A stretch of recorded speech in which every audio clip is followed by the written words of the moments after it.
बच्चों good morning, good evening, good afternoon, जब भी आप मेरा लेक्चर देख रहे हो। तो बच्चों हम लास्ट दो लेक्चर में नीट 2022 का फिजिक्स का सॉल्यूशन किए हैं, जिसमें टोटल 20 क्वेश्चन हमने कवर किया, ठीक है। और बाकी का क्वेश्चन आज हम करने वाले हैं अगला 10 क्वेश्चन, ठीक है। तो क्लास स्टार्ट करने से पहले ऑडियो जंगल हर क्लास की तरफ फिर से मैं अपना इंट्रोडक्शन बता दूं आप लोगों का।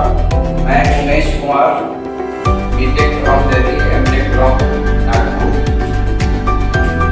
मोर देन 15 ईयर एक्सपीरियंस। और हम अभी यहाँ पे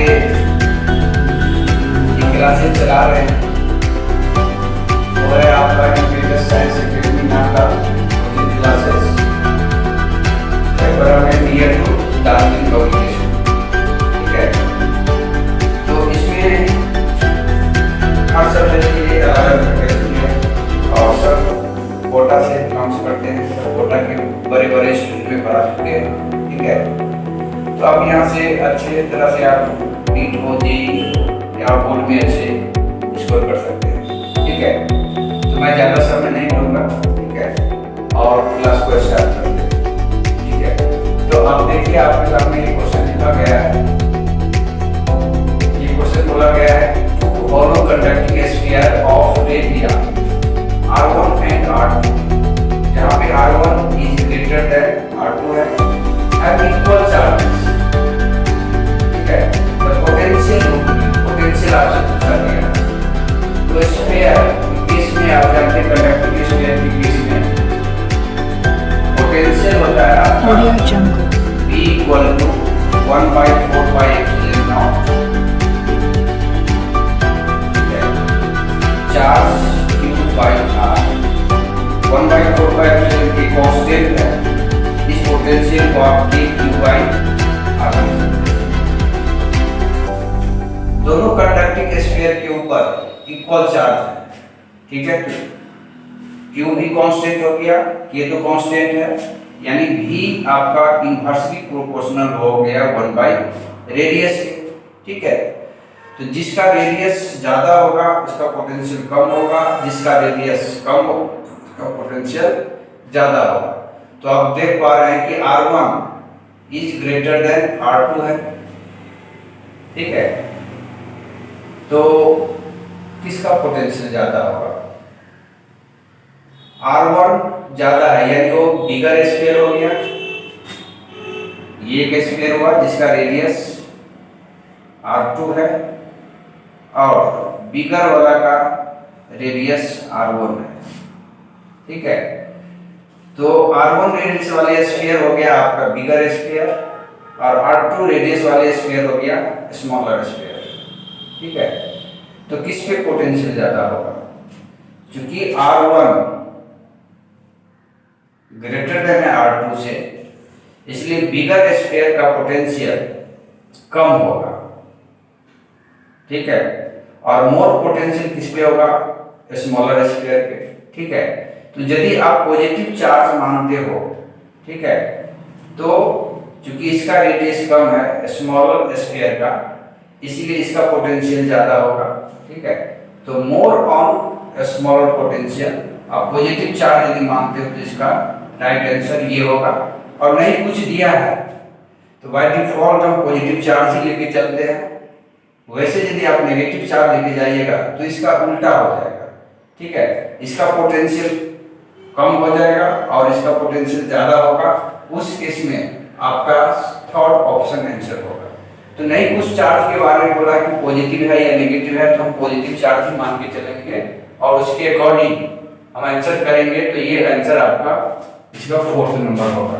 तो इसका राइट आंसर हो गया ऑप्शन नंबर 4, ठीक है। चलिए इसको जल्दी से नोट कीजिए, फिर हम अगले क्वेश्चन पे चलेंगे।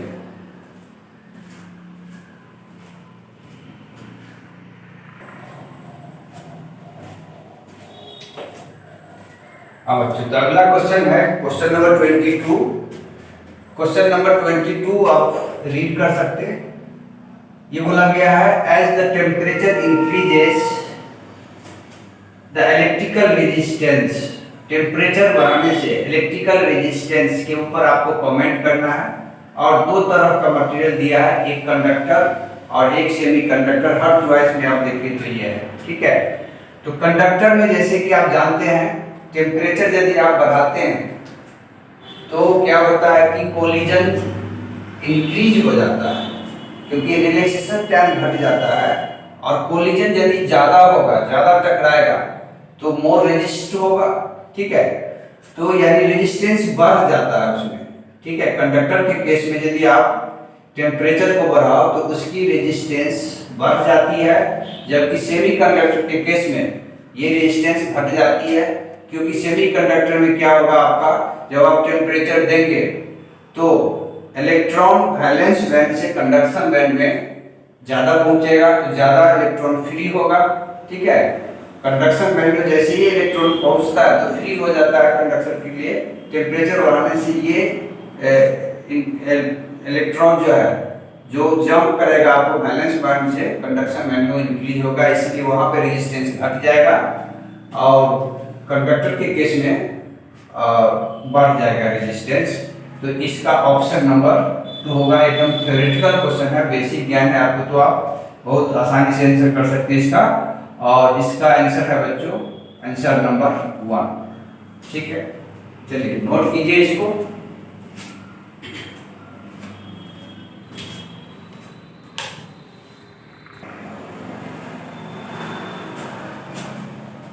हाँ बच्चों, तो क्वेश्चन नंबर 23, ये आपका मैकेनिक्स का सवाल है, कैनेमेटिक्स का है, ठीक है। डिस्प्लेसमेंट टाइम ग्राफ आपको दिया गया है, ठीक है। X t graph of two moving particles make angle 30 degree and 45 degree with the x axis, the ratio of their respective velocity. तो बच्चों हम जानते हैं कि xt यानी डिस्प्लेसमेंट टाइम ग्राफ का स्लोप ये देता है वेलोसिटी। तो जिसका एंगल ज्यादा होगा उसका वेलोसिटी ज्यादा होगा, जिसका वेलोसिटी कम होगा, एंगल कम होगा, उसका वेलोसिटी कम होगा। तो slope of displacement time graph, displacement को मैं x से दिखा रहा हूं, ठीक है। ये आपका देगा वेलोसिटी, ये देगा वेलोसिटी, ठीक है। तो 30 डिग्री के अलोंग यदि आप वेलोसिटी v1 मानते हैं और 45 डिग्री के अलोंग करस्पॉन्डिंग v2 मानते हैं, तो ये हो जाएगा स्लोप का मतलब tan थीटा। तो 30 डिग्री के tan 30 डिवाइड में हो जाएगा tan 45। ये जो है आपका स्लोप ऑफ xt ग्राफ क्या देता है, वेलोसिटी, जैसा कि मैंने बताया। Slope of xt graph velocity, तो स्लोप का मतलब होता है tan थीटा, ठीक है। तो v1 के करस्पॉन्डिंग tan 30, v2 के corresponding tan 45। tan 30 is 1/√3 and tan 45 is 1। सो ये हो जाएगा आपका power of 1/√3 means v1 is to v2 का रेशियो ये आएगा 1:√3। तो करेक्ट ऑप्शन क्या हो जाएगा बच्चों? करेक्ट ऑप्शन आपके सामने ये दिख रहा है, ठीक है। तो इसका आंसर हो जाएगा ऑप्शन नंबर 2। तो बहुत ही आसान क्वेश्चन, यदि आप बेसिक जानते हैं डिस्प्लेसमेंट टाइम ग्राफ का तो इसका आंसर आप कर सकते थे, ठीक है। चलिए जल्दी से नोट कीजिए, फिर अगले क्वेश्चन पे चलेंगे।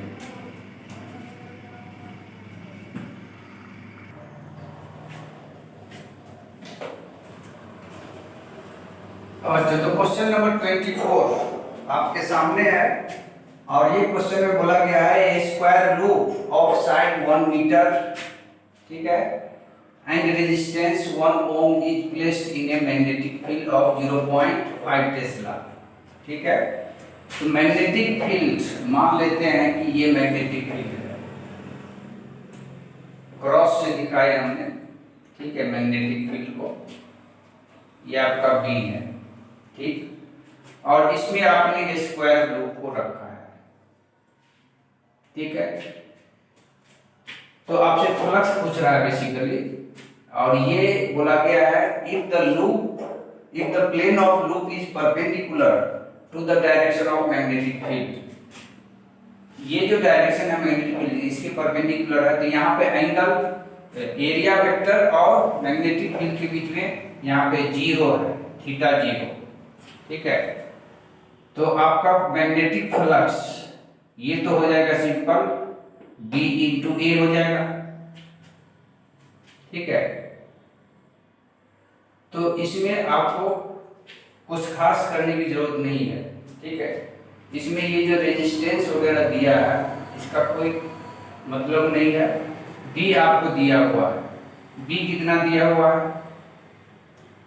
तो B डॉट ए बेसिकली होता है, लेकिन थीटा जीरो है इसलिए B इंटू ए हो जाएगा। ठीक है, तो मैग्नेटिक फ्लक्स है 0.5 टेस्ला। ठीक है, इंटू एरिया वेक्टर। ठीक है, तो एरिया वेक्टर आप स्क्वायर लूप है तो क्या लीजिएगा, स्क्वायर लूप है तो साइड का स्क्वायर लेंगे हम। ठीक है, स्क्वायर लूप ऑफ 1 मीटर, तो एरिया वेक्टर हो जाएगा 1 का स्क्वायर। इस टाइप से इसका आंसर 0.5 आएगा। ठीक है, तो 0.5 वेबर। ठीक है, तो ऑप्शन नंबर 4 दिख रहा है कि इसका आंसर होगा, तो इसका करेक्ट आंसर हो गया ऑप्शन नंबर 4। तो ये भी बहुत सिंपल क्वेश्चन था, सिंपल फ्लक्स के ऊपर था। ठीक है, चलिए नोट कीजिए इसको जल्दी से।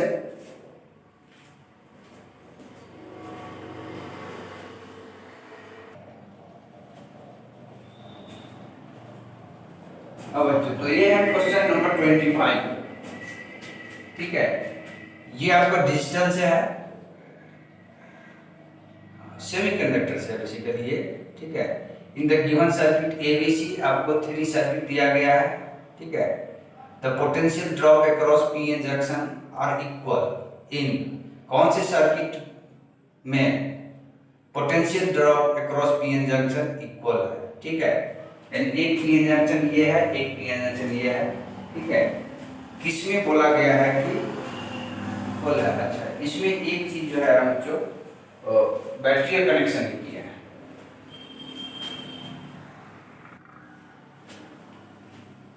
हाँ बच्चों, तो ये अब कंप्लीट हो गया, बैटरी इसमें दिया गया है, तो ये पी एन जंक्शन है, ये पी एन जंक्शन है।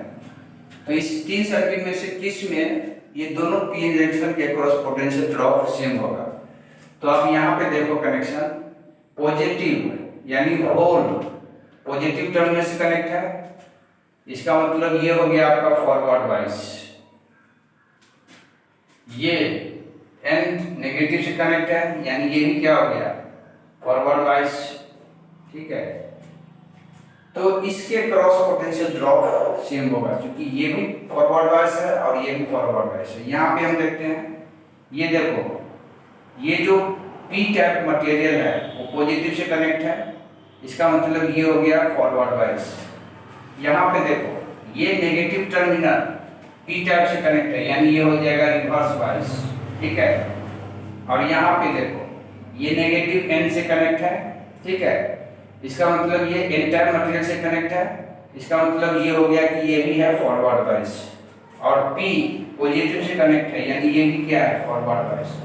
तो इसमें ए और ये जो सी ऑप्शन है, इस दोनों केस में पोटेंशियल ड्रॉप दोनों पी इंजेक्शन के क्रॉस सेम होगा, क्योंकि यहाँ भी ये दोनों फॉरवर्ड वाइस है, यहाँ भी ये दोनों फॉरवर्ड वाइस है। तो इसका ऑप्शन नंबर 2 हो जाएगा आंसर। तो करेक्ट आंसर हो जाएगा ऑप्शन नंबर 2। चलिए नोट कीजिए।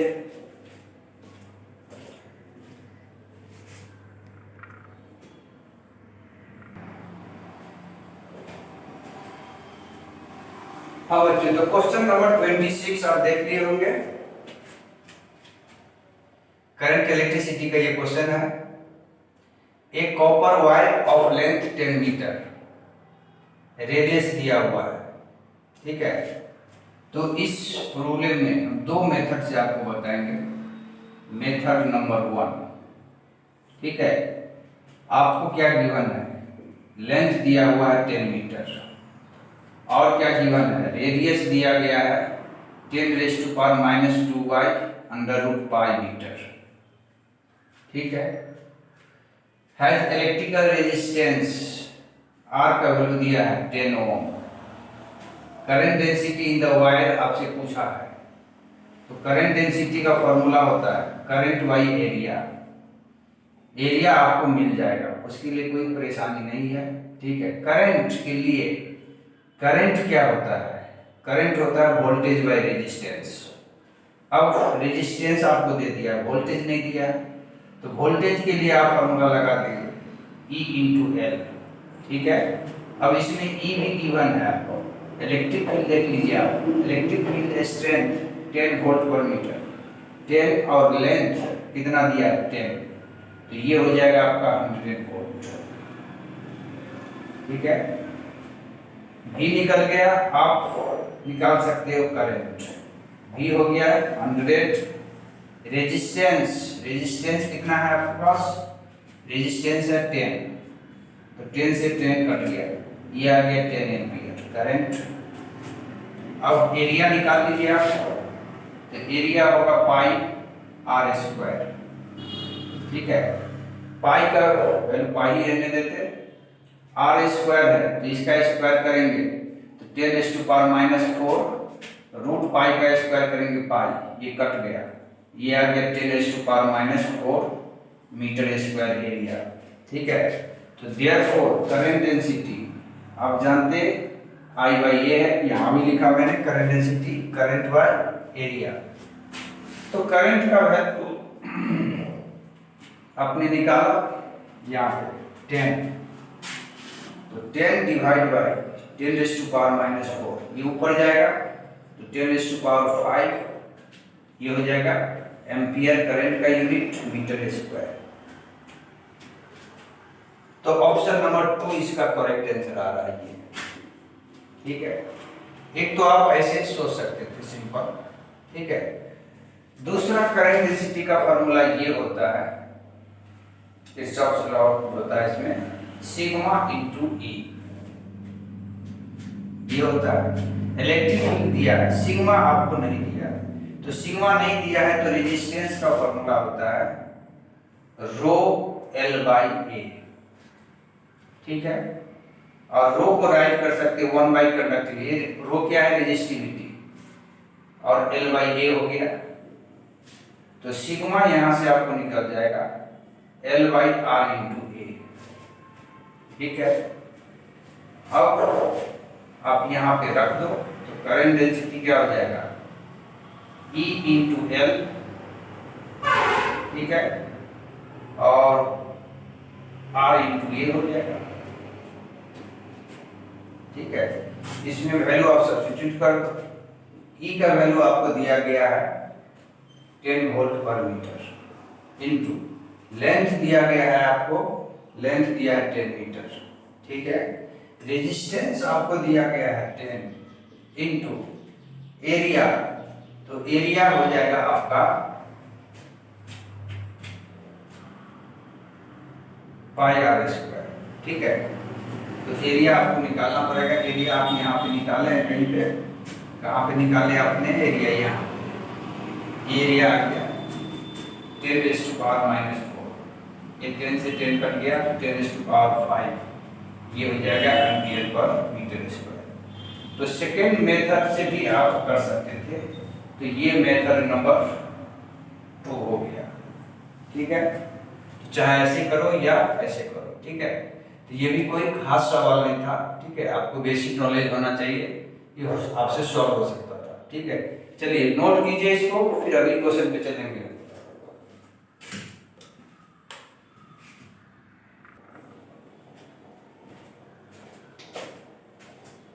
हाँ बच्चों, तो ये है आपके पास क्वेश्चन नंबर 27, ठीक है। इस क्वेश्चन में बोला गया है कि an electric lift with maximum load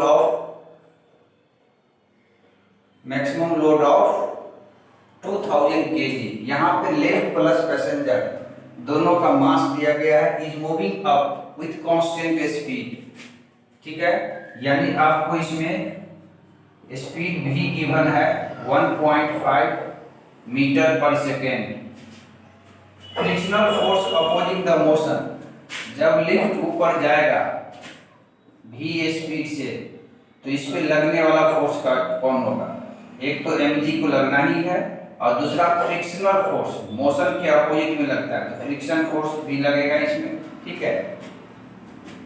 तो नेट फोर्स इसमें क्या हो जाएगा? F हो जाएगा आपको F प्लस mg, ठीक है। फ्रिक्शनल फोर्स आपको दिया है कि ये 300 न्यूटन 3000 न्यूटन का लग रहा है, 3000 न्यूटन का, और mg आप निकाल सकते हैं, ये हो जाएगा आपका 2000 इंटू 10, ठीक है। तो ये हो जाएगा आपका 2 पे हो गया कितना zero, 4 zero plus 4 zero plus 3 zero zero, तो 3 जीरो तो आप बैठा दीजिए, इस जीरो की जगह 3 है 23, इतना न्यूटन फोर्स आ गया, ठीक है। तो maximum power deliver by the motor, तो पावर का फॉर्मूला आप जानते होंगे, नहीं जानते तो जान लीजिए, फोर्स इनटू स्पीड होता है, ठीक है, या वेलोसिटी का मैग्नीट्यूड। तो फोर्स आपका टोटल कितना निकल गया 2 3, ये कितना जीरो है 3 जीरो इनटू वेलोसिटी 1.5, ठीक है। ये डेसिमल को उड़ाएंगे, ठीक है, तो ये एक जीरो कैंसिल हो जाएगा, ठीक है। आपको मल्टीप्लाई करना होगा इसको, तो 23 इंटू 15 आप मल्टीप्लाई कीजिए, 5 3 जा 15, 1 5 2 जा 10 प्लस 1 ये हो गया, और ये हो जाएगा 3, ये हो जाएगा 2 5 4 3, और इस पे बैठा देंगे हम 2 जीरो, तो 34500 watt. This is the answer for this question, and 345 फिर 00 ऑप्शन 1 में है, इसलिए इसका करेक्ट आंसर क्या हो जाएगा? therefore आंसर इसका हो जाएगा ऑप्शन नंबर 1, ठीक है। तो इस टाइप से आपका ये हो गया, ओके।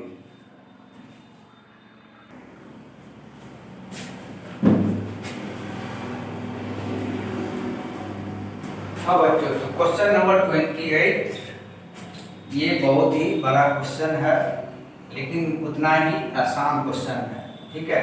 आपको 2 स्टेटमेंट दिया गया है, इसमें से कौन सा स्टेटमेंट सही है और कौन सा स्टेटमेंट रॉन्ग है, ठीक है, ये आपको बताना, ट्रू एंड फॉल्स। तो आप पढ़िए इस क्वेश्चन को पहले। स्टेटमेंट 1 क्या कह रहा है? स्टेटमेंट 1 आपको कह रहा है कि Biot Savart law gives expression for magnetic strength of infinitesimal current element ideal of a current carrying conductor.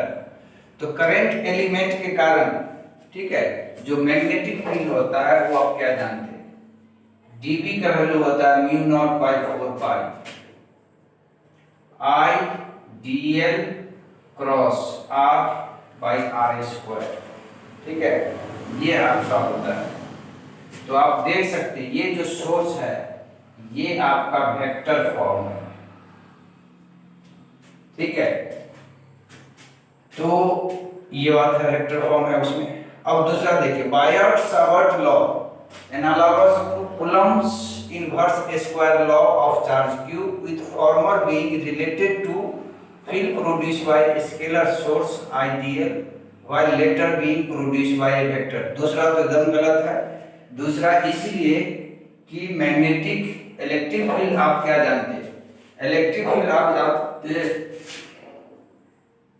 1/4 pi epsilon not product of charge q1 q2 by r square. यहाँ पे जो सोर्स है ये वेक्टर नहीं है, ये स्केलर है, लेकिन यहाँ पे वेक्टर है, ठीक है। तो दूसरा स्टेटमेंट गलत है, पहला सही है, समझे। इसीलिए इसका कौन सा करेक्ट ऑप्शन होगा? Statement 1 is correct and statement 2 is incorrect, ठीक है। इसका ये जो कहना है, जो कि ये इक्वेशन है वो वेक्टर फॉर्म है और ये वाला स्केलर फॉर्म, उल्टा बोल रहा है, समझे, दूसरे स्टेटमेंट में। इसलिए दूसरा स्टेटमेंट रॉन्ग स्टेटमेंट है, इसलिए इसका सही आंसर ऑप्शन 1 होगा। तो करेक्ट आंसर हो जाएगा इसका आंसर 1, ठीक है। चलिए नोट कीजिए जल्दी से, अगले क्वेश्चन पे चलते हैं।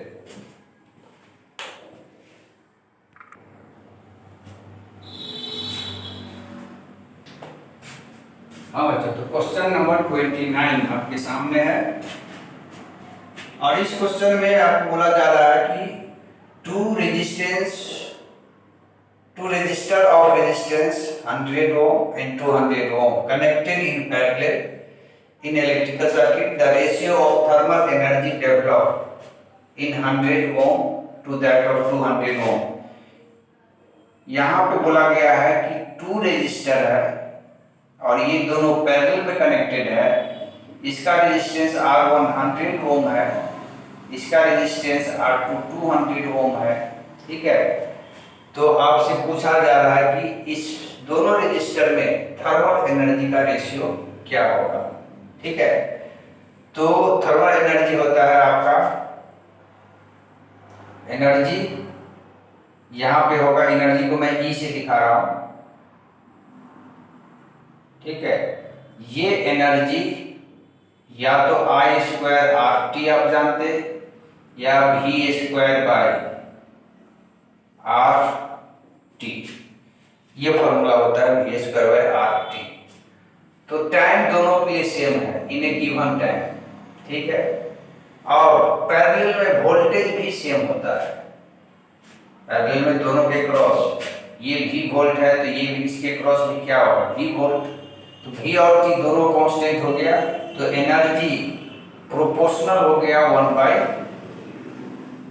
के। तो दोनों का E इन 100 ओम अपॉन E इन 200 ओम निकालेंगे तो ये हो जाएगा R2/R1। R2 कितना है आपका 200, R1 कितना है 100, कट गया 2/1, यानी इस एनर्जी का रेशियो क्या आ गया, तो E100 = E200, ये रेशियो आ गया 2:1। ठीक है, तो इसका करेक्ट ऑप्शन हो जाएगा 2:1, किसमें है 4th नंबर में। तो इसका आंसर हो गया आपका आंसर नंबर 4। ठीक है, तो इस टाइप से ये भी बहुत आसान क्वेश्चन था। ठीक है, चलिए नोट कीजिए इसको, फिर हम अगले क्वेश्चन पे चलते हैं।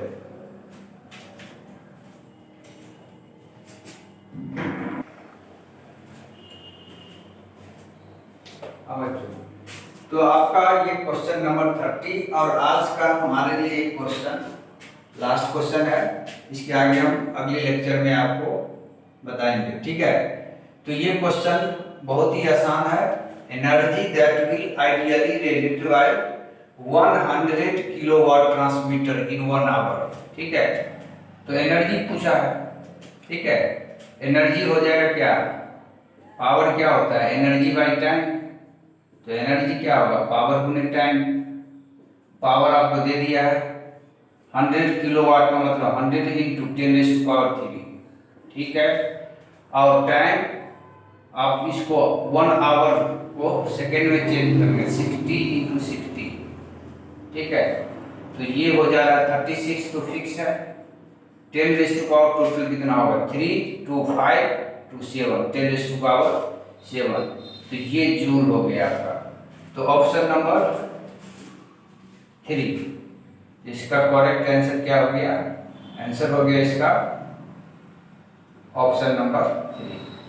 तो इस टाइप से ठीक है बच्चों, तो आज का क्लास हम यहीं पे रोकते हैं, इसके आगे हम अगली क्लास में देखेंगे। ठीक है, तब तक के लिए टेक केयर, खुश रहिए, मस्त रहिए, हंसते रहिए। ठीक है, और ये हमारे चैनल को थोड़ा सा आप दया दृष्टि दिखा दीजिएगा। इसको आप जितना हो सके पहले तो सब्सक्राइब कीजिए, सब्सक्राइब नहीं किए हैं तो आपको हर लेक्चर का नोटिफिकेशन मिलेगा, और दोस्तों में शेयर जरूर कीजिए, लाइक कीजिएगा। ठीक है, चलिए बाय, टेक केयर।